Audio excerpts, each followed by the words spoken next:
questions you have. You ready? Yeah.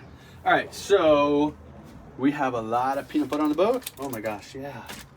Part of the breakfast plan. Also Nutella, honey, jam, and this I purchased and hid on the boat like the ducks. Trader Joe's cookie butter. Someone will find it eventually and be like, "Whoa, there's cookie butter." It was fun introducing my entire boat to Trader Joe's. No one had heard of it because they're all from Europe. And they're like, "What's Trader Joe's?" And I brought tons of snacks on the last leg. That's a little bit strange. Okay, so over here, unlike the other side of the paper supplies, this is all food. We have coffee, sugar, cereal, peanut butter, oats, beans. So lots of staples, but we also have food all sorted by day. So if I go in here and pull this out, it's not gonna, bad example. Anyway, there's bags in here with numbers, 1, 2, 3, all the way through 19 or so, one for every day. And so if I'm cooking on day one, I grab the day one bag and I know those are my ingredients for the day.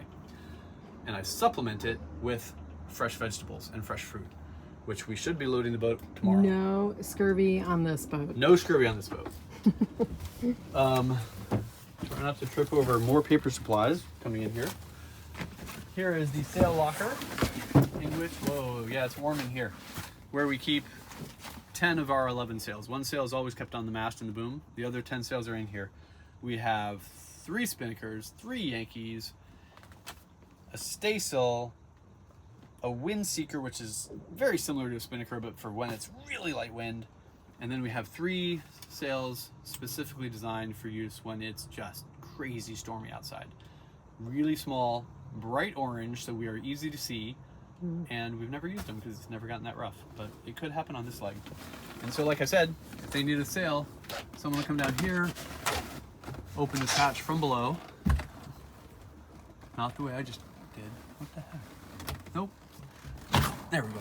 And open it, and then 3 or 4 people down here will lift one of these beasts, 300 pounds, maybe 240 pounds. And someone up top will grab it and pull it up. And then we'll trade. And then we'll swap out and bring a different sail back down here. In a good situation, you just pass the sail pin, it's all good. Bad situation, 100 gallons of water might drop on you while you're doing it. So sometimes you come in here fully dressed as though you were up on deck because you just might get doused. Sometimes you come in here wearing nothing but underwear because it's 100 degrees. By the way, our top temperature that I'm aware of on our last leg going across from Panama was 116 degrees. It very well could have been hotter than that. That does not sound fun. And you get used to it. You do get used to the heat, but the heat rash is unavoidable, and so you end up with this thing called prickly heat. And if you know what heat rash is and you know what the prickly heat is, you know what I'm talking about. If you don't, let me describe it for you. Basically, imagine lying down on some bubble wrap. Now, each one of those bubbles has a biting ant in it.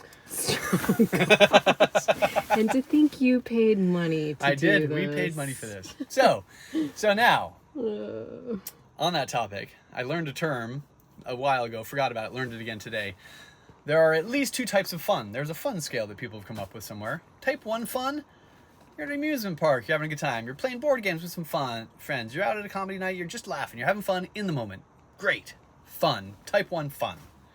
Then there's type 2 fun, which is fun afterwards when you look back at it. No. And I can tell stories, and I probably do tell too many stories that make it sound just like, oh my gosh, you've signed up for hell. But it is really fun, and even more fun looking back on it. I loved leg 3. Leg 4 was fun. Leg 5 was kind of forgettable, but being in China was interesting, and the adventure of trying to figure out how to survive China was fun. Leg 6, there was some trouble on the boat that just made it not fun to be here, but the sailing was okay, and we crossed the Pacific, so that's cool. Yeah, so each leg's a little bit different in what's good and what's bad, but overall, super fun to be here, and it's a lot of type 2 fun, but occasionally there's some type 1 fun right in the middle of it all. That's cool. Very cool.